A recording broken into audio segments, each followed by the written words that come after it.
The reason we thought that this session was so important is because we hear a lot from our clients on the fact that they didn't understand, they didn't even really realize what compliance and regulations that they were expected to have in place and how did they go and how they went about to understand if they were in compliance or not.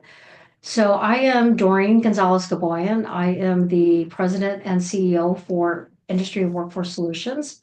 The IWS Cyber Division is today is who we're focusing on. Dr. Jan Forman has been working with us for several years now. Jan is an expert in compliance and regulations, and she's been helping us serve over 1,000 companies so far, driving awareness and helping 75 companies become CMMC Level 1. So Jan, welcome to today's session, and thanks for spending time with us. Thank you. It's a pleasure to be here. So Jan, I think we should just get right into it. The goal today is to help companies understand a few things. We really want to talk about more real world examples of what's happening across the compliance landscape today, especially with everything that's happening. We want to understand a deeper or get a deeper explanation of CMMC, the NIST, and industry standards. I know we can't cover everything today, Jan, but at least let's give them information they can walk away with and at least give them something that they can at least start to consider their pathways. We want to give you a few practical steps today, what you can do to get your compliance journey started. And we want to make sure that we are engaged with you as we go through the session. So if you have questions, please post them in the section below. And also, please feel free to reach out to Jan and I directly. So that information will also be below as we post this in several different locations. So we're posting on LinkedIn. Please follow us on LinkedIn. We're also on Instagram. And we are also posting these sessions on YouTube. So watch for all of that posting. So let's jump right in. Jan, so compliance can feel like the puzzle, right? And so as we get started in understanding different sectors across the United States, we look at sectors are requiring from small and medium-sized companies to be in compliance. So I have to start by saying something very honest and transparent. I've been in contact with a lot of corporations and a lot of associations. Compliance is our responsibility. It's not the responsibility of our corporate partners, and it's not the responsibility of any federal agencies to make sure that we are in compliant.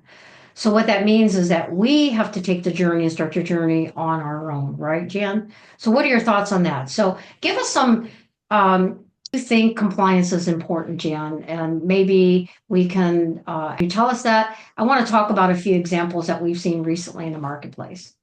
That sounds great. Thank you, Doreen. I know that compliance seems like it's very difficult for some people that haven't been immersed or have even been reading the news on cybersecurity and all of the things that are happening out there.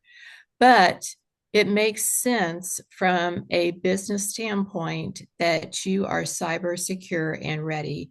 And I was just reading an article yesterday on the fact that even small businesses like construction, you could be in steel, you could be in gas company, you could be in medical devices.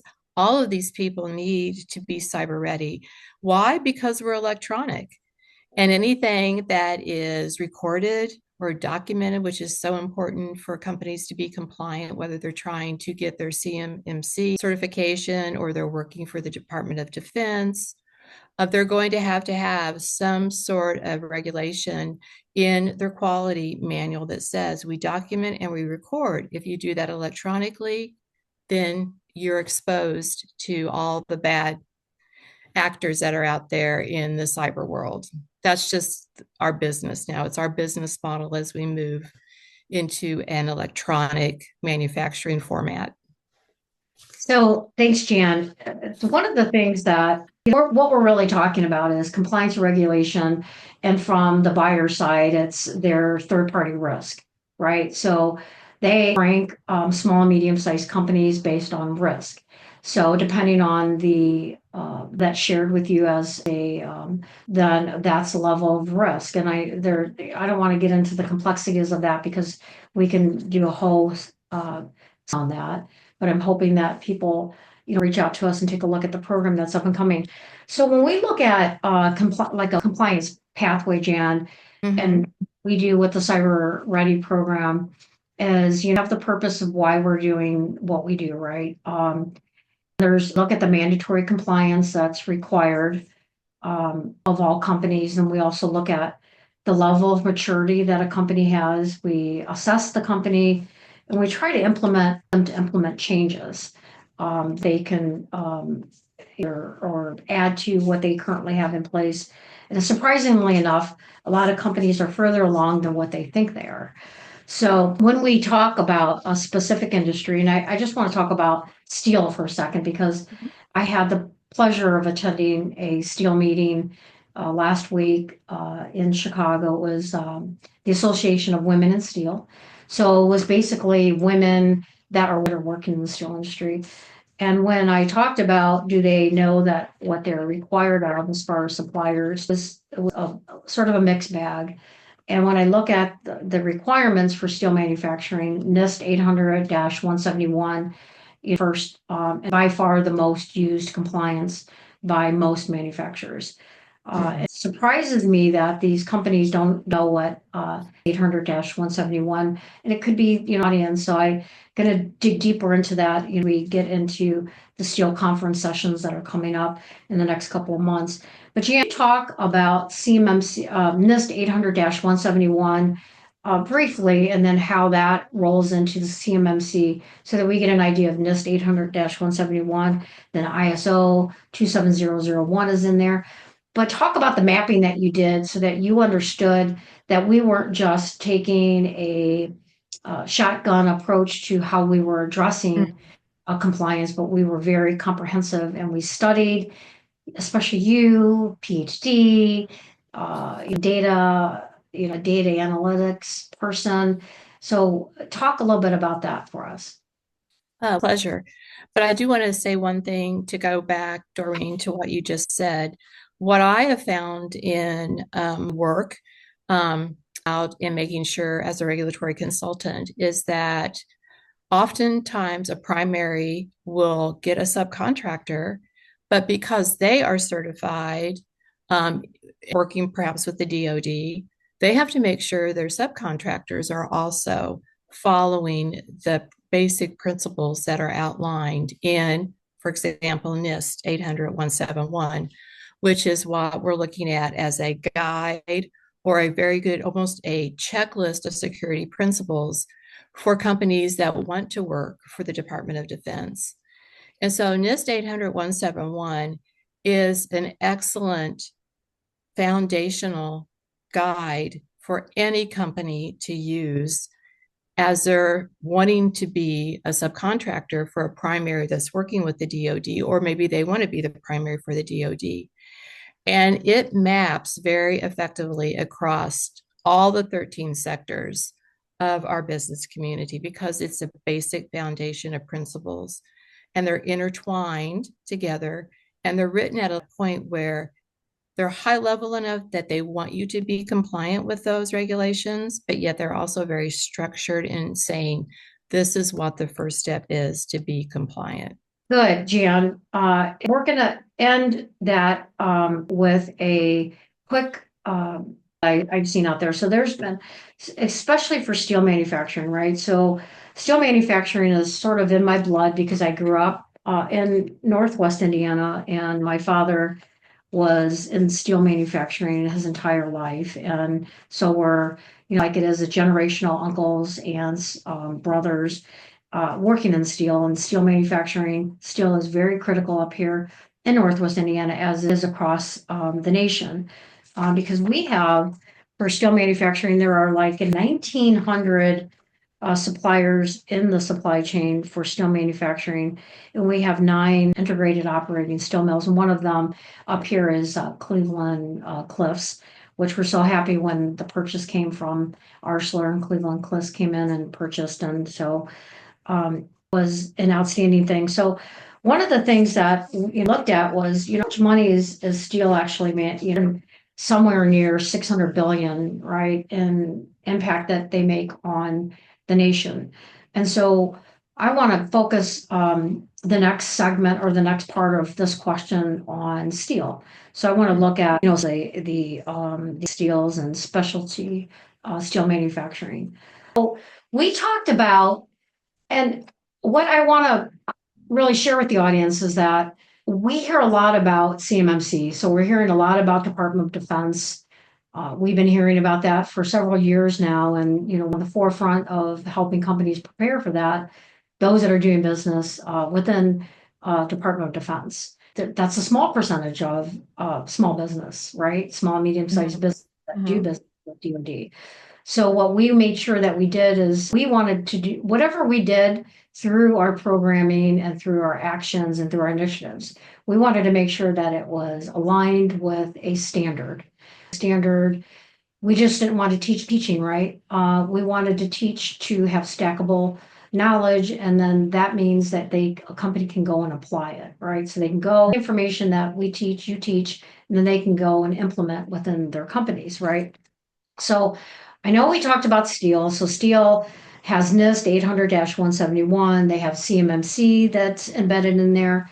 ISO 27001, SOX, Sarbanes-Oxley's in there as well. C is in there, and still, go on.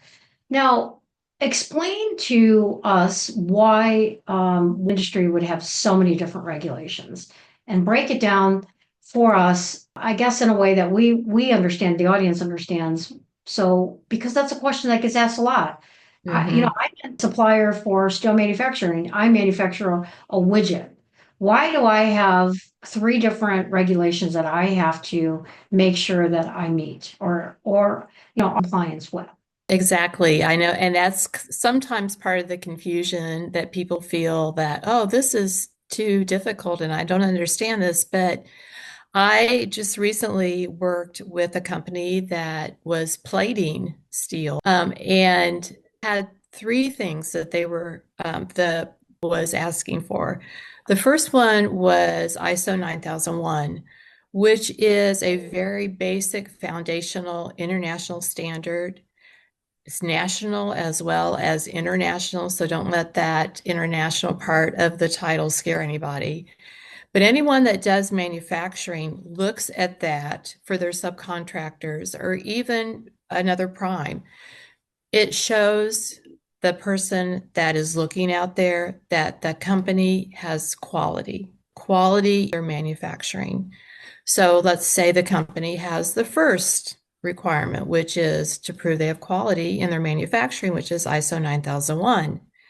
But then let's say that they are also plating steel widgets for the automotive industry. So what is the automotive industry going to ask them for? Well, they're going to ask them to make sure that they're ISO IATF compliant. So there's the second one, right? So now we have the foundation 9001, and we're putting on top of that anything for the automobile industry, IATF, even if it's a widget for, I have a Jeep, I drive a Jeep, and a company that I recently worked for made just this little part for the Jeep transmission, but they still had to have that IATF certification. So the third one might be perhaps the DoD is saying, hey, that steel that's in your manufacturing plant, can you somehow refine it to make medical scalpels for mobile army type units out in the field for our veterans and for those people that work in the service? And you go, hey, yeah, got my 9001, but now maybe I need to have NIST, or my NIST certification. So, okay, that's the third thing. And then the fourth thing could be that I need another ISO certification for medical devices. And I see that very commonly. The companies that have aerospace or they do something for the automotive industry, and then they're all of a sudden now putting like a low medical device on top of that because it's needed. So I think in that scenario, there's four Doreen things that the people need. The good part is that all of these things are very complementary. The objective to all of those things are the same. security, quality, performance, and they all build on top of each other. So if you take one and you embrace it in those basic principles, you're up the learning curve on the rest of those as well. Absolutely, Jan, and that is that example is exactly what I wanted everyone to hear because it gets overwhelming, I think, if they don't have the right guidance and the right team helping them, right? So, and your example of this company and the work that with them is outstanding because it helps them to um, I think because of what's happening in the industry and related to cybersecurity, Jan, is that there's a lot of smoke and mirrors out there right now. And I'm just going to be honest and transparent about it because it costs as much as people think it does to become compliant. Mm. And I mentioned I've had clients before that didn't know. Once they've done an assessment and once they have some guidance by you or Chris or the other team members, they can say, I'm so far off here and I can put this policy in place or I can, type of other technologies in place or use a platform that can help me, my compliance regulations one-stop shop kind of thing, and we're gonna talk about that in another series coming up. But what I want to go on to is the next thing. So, or next, I guess, question that I get asked a lot is, um, the best way to get started when we're looking. You mentioned earlier, the sectors, and we have companies that we've worked with, Jen, sectors, I think from 49 states across the United States. So that's exciting, right? And they're all small and medium-sized businesses. And the question they ask, and this is where we're going to put some data out there. Uh, what's my steps to learning my The first steps would be definitely to take a look at the NIST 800 series that we've been talking about for the Department of Defense, but to also look at the ISO 9001 for manufacturing. And even though it says manufacturing, that standard gives almost a table of contents on what a company needs to do to be compliant for the regulatory industry. And then what you do is you put together that old-fashioned Venn diagram to see where NIST and this very basic ISO standard comes into play, and that intersection where you start. And it can be as simple as backing up your data. And it could be as simple as getting a subscription to a cloud-based where you're not thinking, oh, I've got to have a driver, I've got to have a server, I've got to have this whole piece in my industry. No, you just maybe have to put a little bit of cash out on the table to get a cloud service to help you back up. And then maybe it's just, everybody brings their own device to work. So maybe I just need a few policies. One is if I have a bring your own device to work, how can I assure that our data, because you have to think of data, Doreen, as an asset. The data of a company is a physical asset, even though it seems like it's out there in the cosmos. And that data has to be as protected as that widget that's coming off the manufacturing line. So when you think of it that way as an asset, then you want to treat that cybersecurity or your data, your electronic records, your information that you get from your line to make sure that that widget is being produced in exactly the right way as an asset that is protected as well as any other IP that comes out of your company. So passwords, just knowing there are bad actors out there and keeping aware of the trends, which is something that I know that we try to do with our clients with IWS. That's why it's really important to have our company helping guide you through that, because my job is to constantly stay current on what is happening.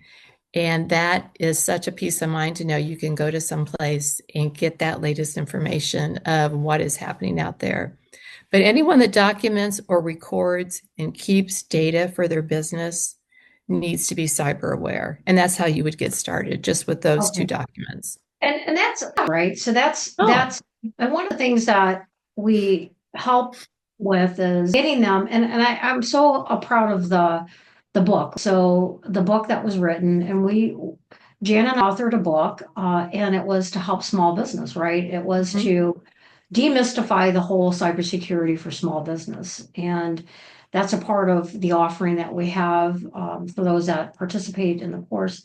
At some point, Jan, we probably just need to put it out there in the marketplace because I think it's important that we do that. But so now we talked about it, a few industries. So we talked about Department of Defense. We've talked about a little bit of steel manufacturing.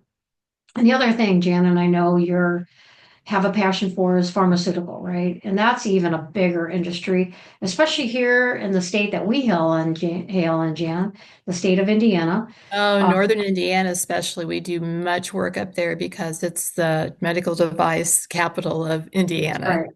So tell us about those requirements in pharmaceutical and sort of how you did with manufacturing. Absolutely. Okay, so we have a client that does hip implants. And what all would they need? Well, of course, we talked about 9001 for manufacturing. That's the first thing they need.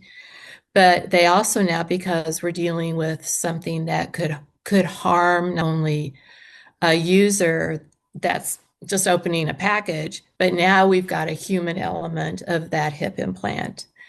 And so now we have to have HIPAA come into play because we might have confidential information of a patient that we have to think about. We also have to think about our NIST 800 because if the DoD is always looking for medical device suppliers, and if you can make a hip implant for the Veterans Administration, then you're going to have that compliance just for the fact that those records now are under the classified information of the government. And you're probably going to have some sort of IATF regulation for transportation because you have that sterile implant and you have to transport it to the hospital for that customer who could be even getting prepped for that operation, that hip. They've got a broken hip and now we have an emergency operation. So all of those things just in that simple providing a hip to that patient on that operating table.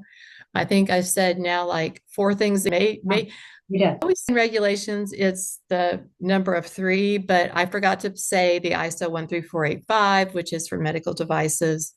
And the DoD medical standpoint won't even look at you unless you have ISO 9001, you have NIST, and you have ISO 13485, which is for those medical devices. You can't get a contract. That's just the bottom line. So it's So kind of sobering, but it's also something that we want to be transparent and tell our small manufacturers that this is something that you need to take very seriously. that's right. And I had the opportunity to attend, and I'm always looking at what are the buyers saying, right? So, what are the buyers saying? What are the vice presidents of a larger enterprise company that are looking to embrace small and medium-sized businesses? What are they saying? So, I attended an event that I was invited to because of cyber or security, and I literally sat there for 4 hours and heard from hospitals on what are all the regulations that are, we're from the chain perspective. And after 4 hours of hearing from every division, and yes, the person that represents the, person that represents, who they're from and the types of products that they're buying Mhm. from the hospitals, so all the way to, state, city regulations, right? Because you are also required to be compliant with the state That's and right. local mandates. So, So yeah, it's and like a pyramid, it's like state and then you've got your federal. You might even have local, state, and federal moving up. okay, so that adds a lot more, right? And Mhm. so the thing that I asked them is I said, after 4 hours, I mean, how do you expect some of these small businesses to actually meet all those requirements? And they said, to do business with us, you have to meet those requirements. We No, understand the barriers and challenges, they get it, but are they going to help you, a small business owner, and anyone listening to this video, are they going to give you, I guess, to do that? Probably not. Are they going to give you funding to do that? Probably not. Mhm. And so they help you to do that, right? So that's why cybersecurity and quality be baked into Hmm. the company's planning, right? So, and especially with cybersecurity, right? I mean, that's a whole thing that's happening as well. Most companies have to have $1 million of cybersecurity insurance to do business. And that's somewhere, around $100,000 a year. And so that's got to be also built into your business plan, your business model. And that's why when we book and why and how we strategically plan our modules is that it's just not about cybersecurity, right? So it's what is cybersecurity? What does my workforce look like? Can I use my current workforce, right? I mean, you think 2 chapters on that, Jan, in the book on workforce One thing ready. that we did, Doreen, too, and I hope our folks out there will get our book and take a look at it, is that you and I both took a case study, a very small business, and we took them from the steps of cybersecurity readiness from very beginning to the very end. So I would just encourage folks to take a look at that too and use that as a checklist, a guideline for doing just what we've been talking about. Yeah, and so it comes to sort of the line before we close is, okay, so companies can say that they're compliant, right? So they can self-attest to being compliant. And I listened one of my last sessions with Dr. Golden was that there was a company that uh, Department of Data involved because they attested being a level of cybersecurity ready. Well, they got a fine of about $400 million because they self-attested, but they in fact weren't compliant. So now DOJ is slapping this big, lawsuit on that they have to now because there was a lot of damage that was done to the supply chain. So what are your thoughts on companies that are doing something like that? And it's for companies that's trying to survive and trying to say, Mhm. I thought Mhm. I looked at that and things like that, but it's, ignorance is no excuse, right? So um, do you have any thoughts about companies that are maybe saying that they're compliant and they're not? And what word of advice to them, John? Just recently, a company that thought they were compliant, but they realized they needed cybersecurity insurance, which is a good business practice. And we were actually able to help them fill out the application because a lot of times it's just oversight. The insurance will come in and say, "Hey, I know I need cybersecurity insurance, but I don't even know how to fill out this application." And the rates are often dependent, Doreen, on how much self-attestment the company gives to that cybersecurity insurance application. So, of course, the company is strapped for resources. So they may be saying things that aren't true just so that the rate cannot be as egregious as they think it's going to be. So, just someone to sit down and help them fill out that application in an honest and transparent way is very beneficial for a small company. I think a lot of it is fear of the unknown and not having a guide to sit there with them and help them when they have questions, even as simple as filling out their insurance application. Yeah, I agree. I just think there's not been enough resources out there for small businesses to understand their role. I mean, we hear we're tapped into the market, right? So Right. we get the feeds from NIST, we get the weekly feeds from CMMC. Katie Arrington's back in that role, and she's the one that launched CMMC Level 1, or the whole CMMC maturity model. Again, that Chris was working with her. So, with that being said, and you mentioned what they think they are. If the simple example that a company all they needed was to do things to make sure that they can get that cybersecurity insurance.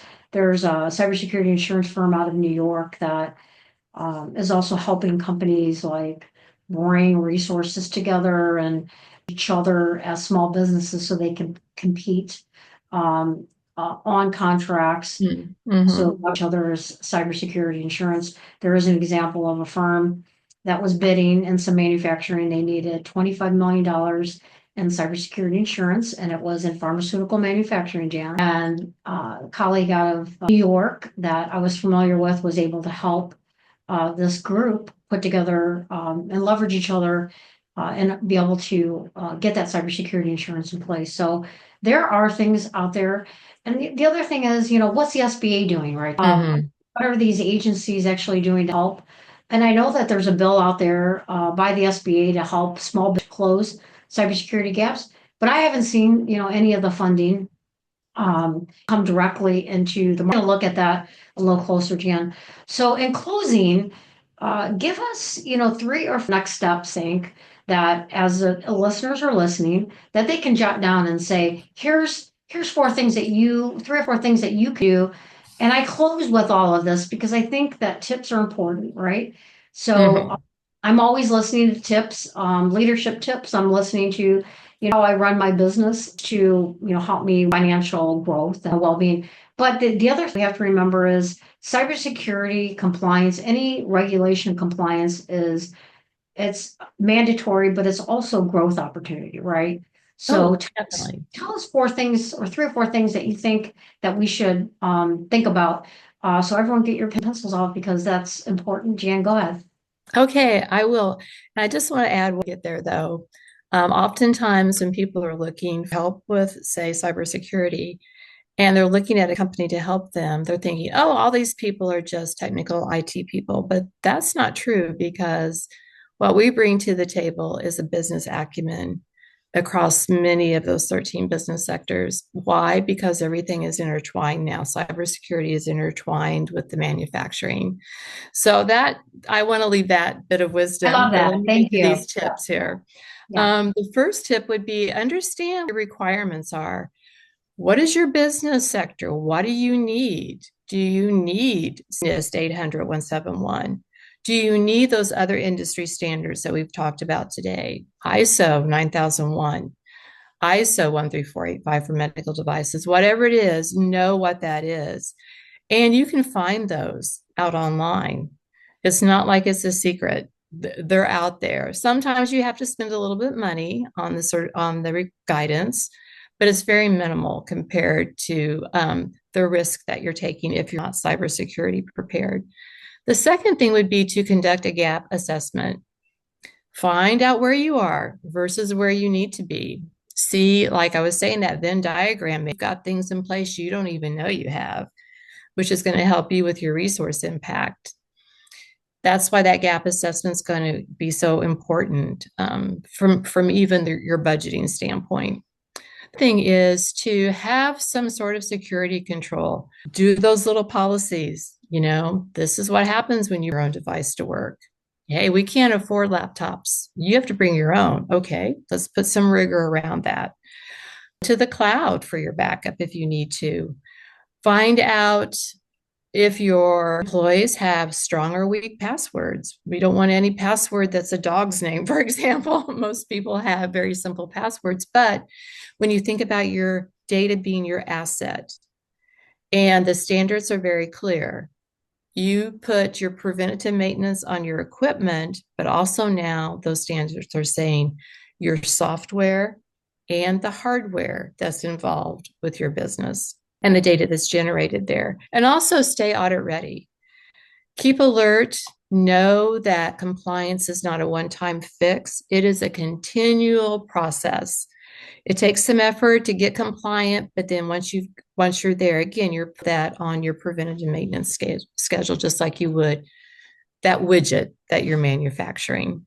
Those would be my tips. The widget story, right? The widget story.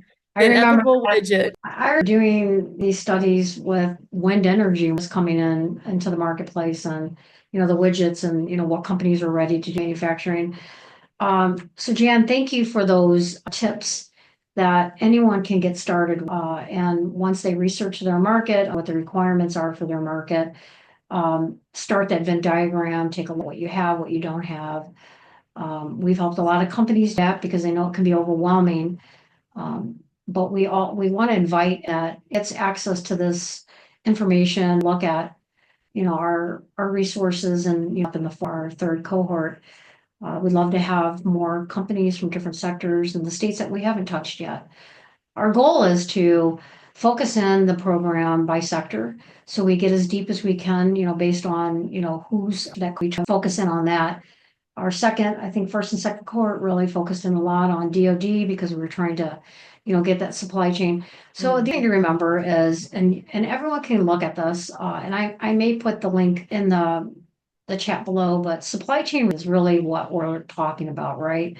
So when we talk about supply chain resiliency, it's not just cybersecurity, right? So No, it's not.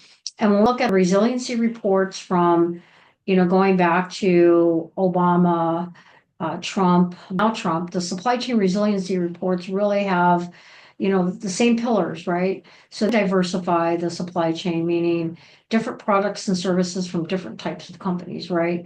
So in order to play in fields, you have to be ready with compliance. So when you're ready in compliance and you're ready in cybersecurity, you differentiate yourself in the marketplace. And what we also try to do is make sure that when we have these types of opportunities that we bring people up to the table that can talk about what those requirements are, but not only that, but try to give opportunities for building those networks and connection points, people from different industries. So, I want to thank you, Jan, for your time and your expertise and your willingness to always be there for small business. Your passion, and we talked about this earlier. Many comments that I get from the clients say that Jan is just so easy to work with, and she cares.